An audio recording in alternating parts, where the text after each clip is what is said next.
Okay, so hello everyone. Thank you so much for letting me be a part of the talk, and thank you for PWSA for allowing me to talk to you guys today. Just a little bit about myself. My name is Ryan Lithgow. I am currently based in Glasgow, Scotland, the proud host city of Clash at the Castle 2024.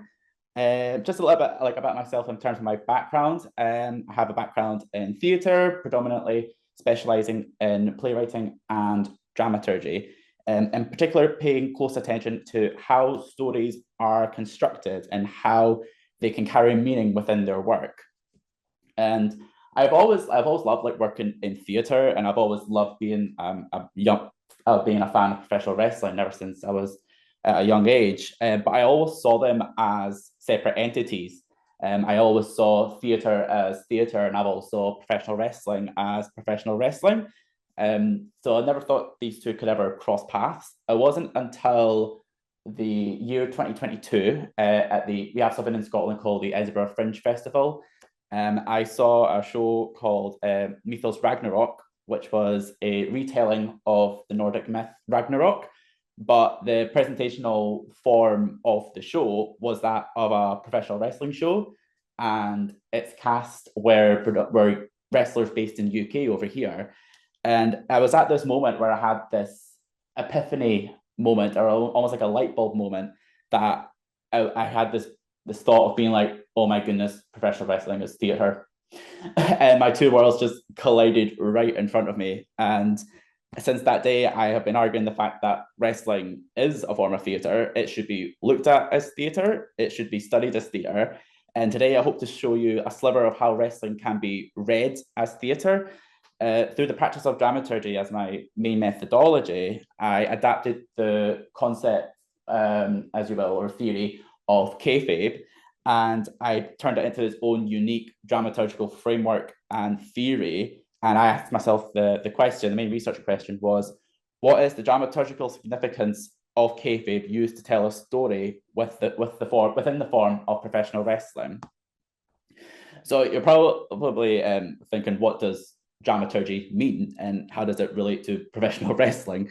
Well, in my description of dramaturgy, it's kind of like the consultant on a play, the architecture of a theatrical event. And they're always like the third eye in the room. Like they approach work differently from a director or to a writer. They provide a more like critical and analytical function to help compose the structure, form, and pace of the work. So, being a dramaturg myself, I looked at professional wrestling as this, and I noticed that a lot of there's this combination of performative aspects such as the characters, the storylines, the entrances, and this other aspect of the athleticism and the physicality. And there noticed that there was an extra layer which gives it this sense of theatricality. And it came down to the conclusion where this is the effects of kayfabe. And it was the effective appliance of it. And to me, kayfabe is the dramaturgical component that gives wrestling this theatricality. And again, they want to understand like how this influence could affect storytelling. So I adapted it as a form of dramaturgy and seeing how stories can be told within wrestling. And one of the aims I wanted to do in terms of applying for this research was that I wanted to add in another layer of how we view professional wrestling. Like with today's talk, we have multiple different perspectives of it, and I kind of wanted to add a one from a purely theatrical point of view. And the best quote I ever saw or read about professional wrestling is someone called Sam West, who summarizes that wrestling is the maligned, misrepresented bastard child between sport and theatre. And to me, someone from theatre, that makes so much sense because wrestling has always had this like no man's land of being stuck between sports and theatre because people of sports don't usually see it as a form of sport, but people in theatre don't always see wrestling as theatre also. And this was something that I kind of wanted to change. I wanted to prove the point that no, it can be considered as theatre and it can be read as theatre. And another one part of my inspiration of writing this topic was there was a book I read which was written by Broderick Lowe, Eero Lane and Claire Warden, who's the very person who introduced me to this society, so big shout out for her. And it was their work on performance and professional wrestling. And this was like the first book to me that really saw professional wrestling from a theatre perspective directly. And it provided like a much needed methodology, like change in methodology and how we view wrestling. And I wanted to contribute a little bit to this and take on this concept further and see it from more of a dramaturgical perspective. And now that discover what the kayfabe is, that has its own sense of dramaturgy, I had to figure out what its function was and how does it help create it. And to me, I always go with the idea that kayfabe is this concept of believability, that everything inside the ring and within the world that we are watching is real. These include all the characters, the stories, and the physical altercations. And it was Lucy Jones that helped solidify this claim, saying the pretense that in-ring and backstage performances are genuine. And that is how kayfabe applies itself. Now, some people might have an argument to say that, oh, kayfabe is dead, it doesn't exist anymore, it's not worth looking into. But I would disagree. Like, in terms of a dramaturgical practice, it's evolved from what it used to be. It's now more leaning into this sense of reality, and it's almost like a pendulum swinging in between this reality and unreal. And as an audience member and as a fan, we're never clear or never sure whether what we're watching is real or not. So as a dramaturgical researcher, I wanted to know where did that style of kayfabe come from? And it linked back to the 1997 Montreal Screwjob, in which the very protected wall of kayfabe, the fourth wall of professional wrestling, in which we could watch wrestling, but we were never allowed to be a part of it in terms of storyline, was permanently shattered. And with this breaking of kayfabe, it had large repercussions of how we tell stories and how it's now the broken remnants of reality is now being permanently absorbed within its theatricality, despite it being like a moment of real life happening. And despite it being real, it still can be read as theatre. And since I was looking into the origins of kayfabe, and I thought maybe comparing it to another dramaturgical theatrical practice, it could help see how kayfabe, it could help understand my question a bit more, being like, how can kayfabe affect our storytelling and how we can see it as theatre? And since we were discussing the origins of kayfabe, I thought I might as well compare it to an established theatrical practice, which is Greek tragedy, one of the oldest, very origins of Western theatre, the very foundations of it. And Greek tragedies is considered one of like the oldest theatrical forms and genres within Western theatre. Aristotle, one of the most prolific figures in constructing this idea of the tragedy, in terms of its plot and structure, it revolves around the consequences of a flawed action carried out by the tragic hero. Known as the hamartia, the error of judgment, which McAvoy states is literally real people making bad decisions that lead to terrible consequences. Therefore, what the Greek tragedy aims to portray is the suffering of these actions. And when I was looking at the Screwjob, I could easily point out specific examples that happened during this incident that can be looked at as a Greek tragedy, thanks to the very public display of the breaking of kayfabe, thus demonstrating how kayfabe has this influence in still maintaining and forming the story within this performative aspect. And to kind of like look into the specific examples, the first one being is the sense of the tragic hero. And in terms of the Screwjob, it is Bret the Hitman Hart. To emphasize why he is the tragic hero, it all stems from this tragic flaw of his pride.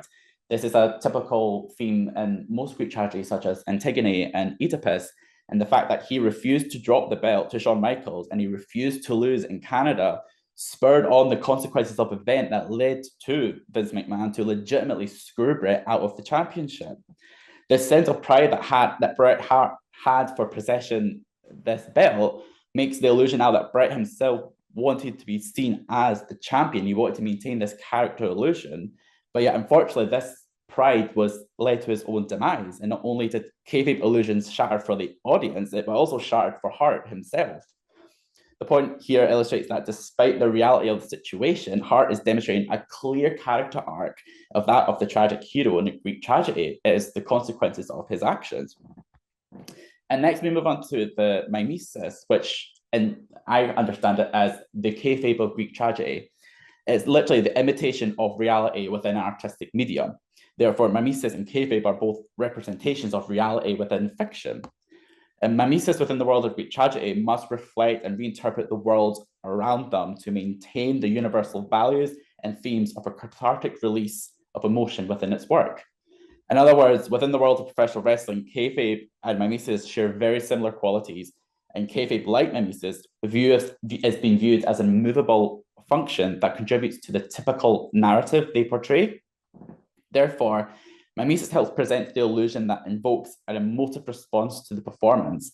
In the Greek tragedy, this response is pity and fear for their characters, also known as like catharsis, and wrestling audiences experience similar cathartic emotion during the matches. And this vocalization of audiences became more involved within the storyline. And we're never sure, like, it now plays a permanent trick on us that we're never sure what we're seeing is in terms of the lost my place, is a permanent trick on the audience in which jeopardy of the story is never clear. And this vocalization of the audience became more involved in the storyline, which leads to the final point, which is the role of the chorus.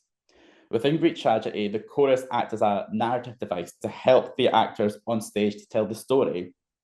In other words, the chorus provide a contextual understanding of the world of the play to the audience, almost like a window of the world to them. If we apply this in terms of professional wrestling within the context of the Screwjob, we can see this in a couple of instances, one of them being the fans pointing their anger towards Vince McMahon, which as a result fueled this creation of this corporate villain gimmick, Mr. McMahon.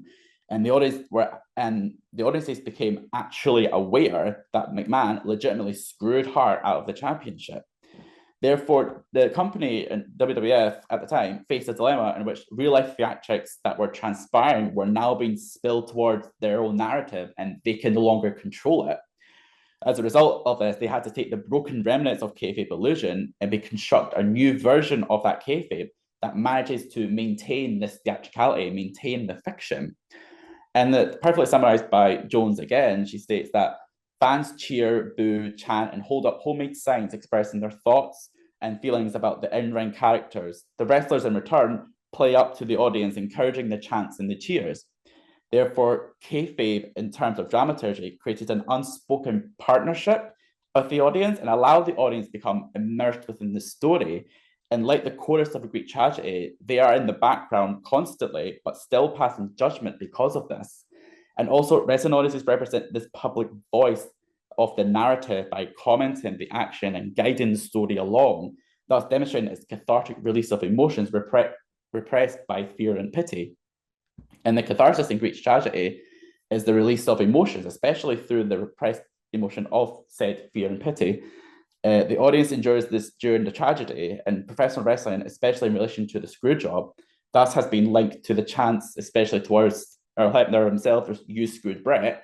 And to this day, this type of narrative is told over and over again in modern wrestling, that we're now leaning into reality more, which all stemmed from this moment in time at 1997 in Montreal. And overall, in this conclusion from this research, it presents the case that professional wrestling can be read as a form of theatre. And also help to put forward the argument that wrestling can be compared to other theatrical practices as well. It's not just a single form of theatre, but an amalgamation of numerous different types of theatrical practices that are just dying to be explored and dying to be compared to.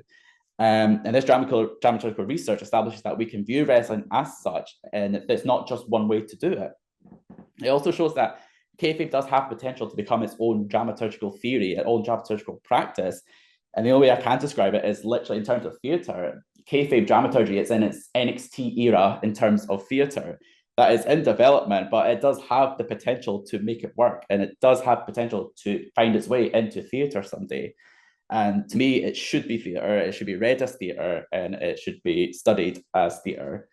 So thank you very much for listening to me. And yeah, I'll take any questions anyone might have.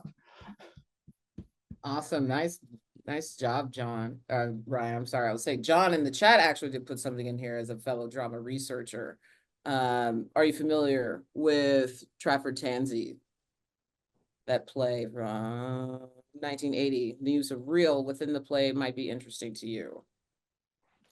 Can can't say that I have, but I'll definitely look into it because a lot of my research was a lot more within, I think maybe within the last 10 years, which kind of just shows that how like new this kind of, I guess, discovery or realization is. So but yeah, I know a lot of it was based off like Barth and a lot of that, and yeah, just a lot of the sources were probably within the last 10 years, but definitely if you link it in the chat, I'll definitely take a look at it.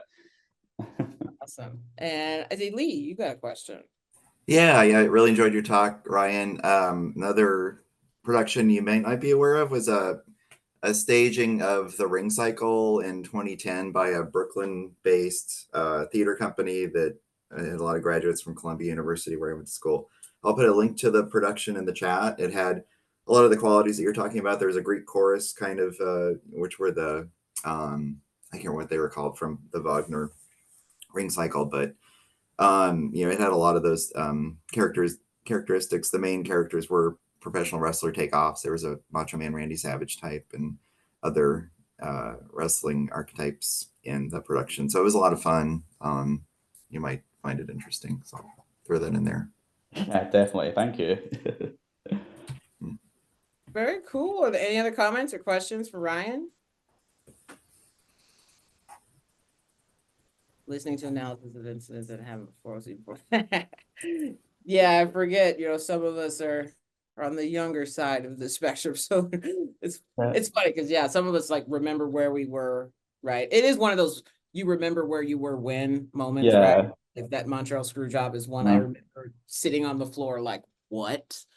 Like but yeah, some of us weren't sitting on the floor, sitting Indian style at the time when some of these things happened, like the screw job and and Owen Hart and all those other kind of big moments. So yeah, lots of cool overlap and so much synergy I'm seeing too between all of these presentations, because again, yeah, what was maybe one of our individual experiences, like going back to Milan's preservation and testimonies and all of that stuff, how does that also kind of play a role in this, and remembering where we were when this stuff happened, and then seeing how this continues to play out and affect the industry from both sides of the camera, so to speak.